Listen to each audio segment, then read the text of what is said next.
The difference between a stunning aquarium and one that hurts your eyes is usually just presentation.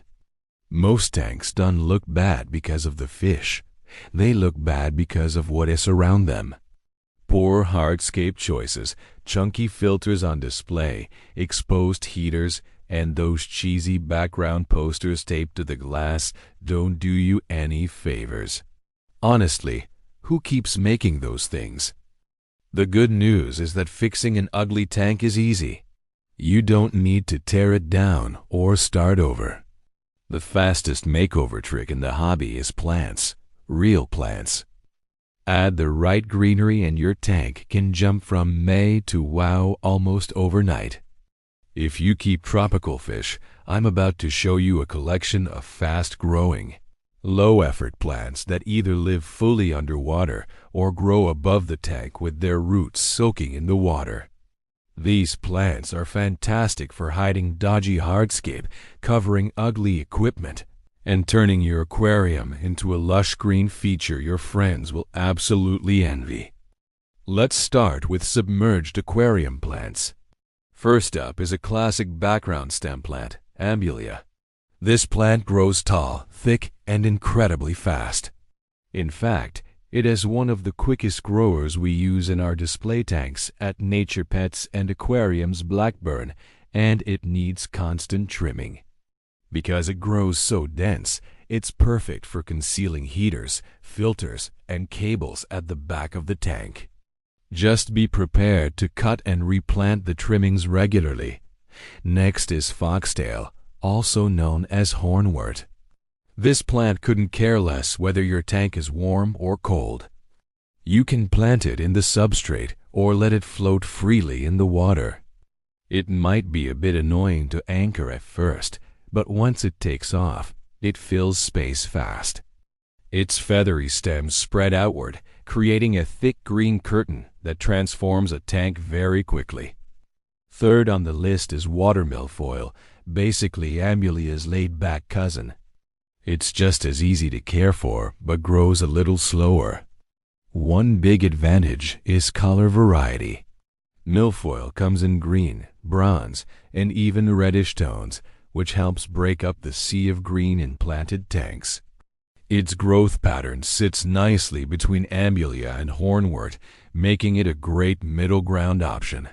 Some other solid submerged options worth mentioning include Hygrophila polysperma, Vallisneria, Hydrilla, and Rotala green. Now let's talk about plants that grow out of your aquarium. Many common houseplants actually grow better with their roots in aquarium water than they do in soil. One standout is Hydrocotyle tripartita. It grows beautifully underwater, but if you let it go unchecked, it will happily crawl out of the tank and start growing above the surface. When grown immersed, it looks incredible. Just keep in mind that it prefers one growth style at a time.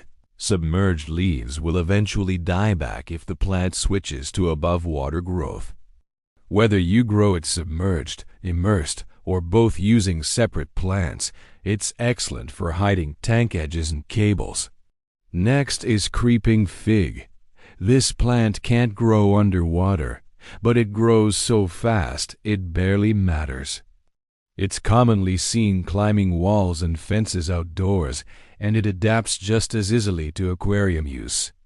You can buy it potted and rinse off the soil, or take cuttings if you have access to one. Train it along the wall behind your tank using cable ties, and it will quickly cover cracks, cords, and ugly backgrounds. In my experience, creeping fig grows even more vigorously when its roots sit in aquarium water. The final plant is a modern classic, Monstera. You've seen it in cafes, apartments, and Instagram photos for a reason. It's easy to grow, and its leaves can get massive. Suspend it so only the roots sit in the water, and even the most boring tank will start to feel premium. It's not a fast grower, but the end result is absolutely worth the wait. Other great above-tank plants include anthuriums and philodendrons. One important thing to remember is lighting. As your terrestrial plants establish and start growing aggressively, you may need to add a second LED light above the tank to support them properly. So before you tear down a tank that just doesn't feel right, try adding a few fast-growing stem plants and 1 or 2 plants growing out of the top. You might be surprised how much difference it makes. And if your issue isn't tank style, but keeping plants alive in the first place, check out my video on the 5 plant commandments. They're simple rules designed to help beginners stop killing their plants. All the plants mentioned in this video are linked in the description below. If you enjoyed this, make sure to follow along, and as always, thanks for watching.